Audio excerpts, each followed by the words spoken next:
Exam technique is without a doubt one of the most important things to improve your grade in any subject.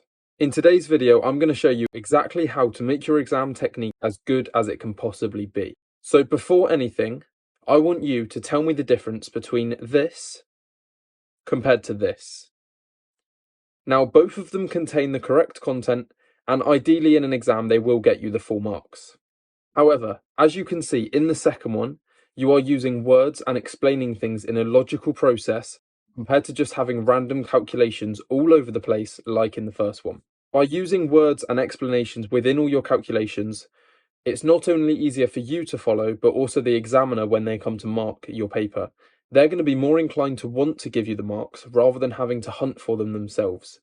Up next, we have the 4 main command words: state, describe, explain, and evaluate. Here is an example of a state question and how you would answer it. Here is an example of a describe question and how you would answer it. Here is an example of an explain question and how I would answer it. And finally, an evaluate question and how to answer one of those.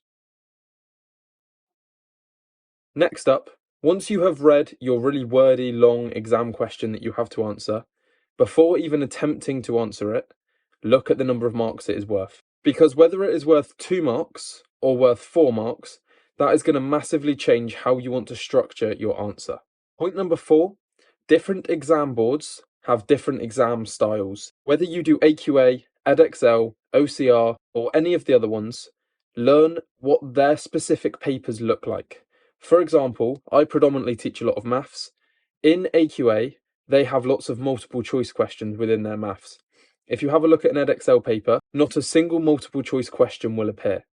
Now, this can be good or bad, and it's up to you to decide that. But this is just one small example where they vary. If you know of any other differences that they may have, please pop them down in the comments, because I'd be interested to find out, and it will be really useful for other people as well. My next point is when you're doing past papers, have the mark scheme readily available to you. Whether you like to test yourself under timed conditions, or whether you're just casually going through an exam paper, having the mark scheme there means that you don't waste so much time barking up the wrong tree when it comes to guessing your answers.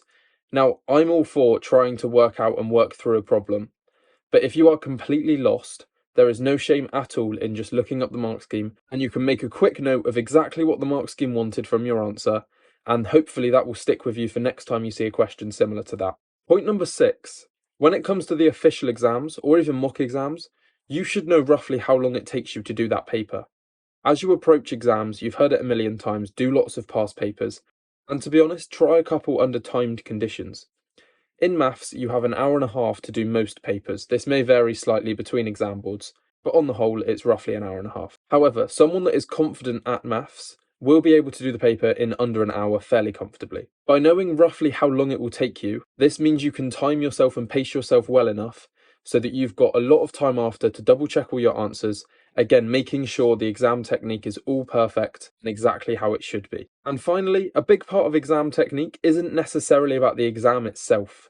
Making sure you can get there in time, everything prepared, and all the knowledge you can possibly hold in your brain for that exam should all be there. But that sums up everything I believe that you should do to make sure your exam technique is as good as possible. Now, good luck with all your exams. Thank you for watching, and I hope this helped.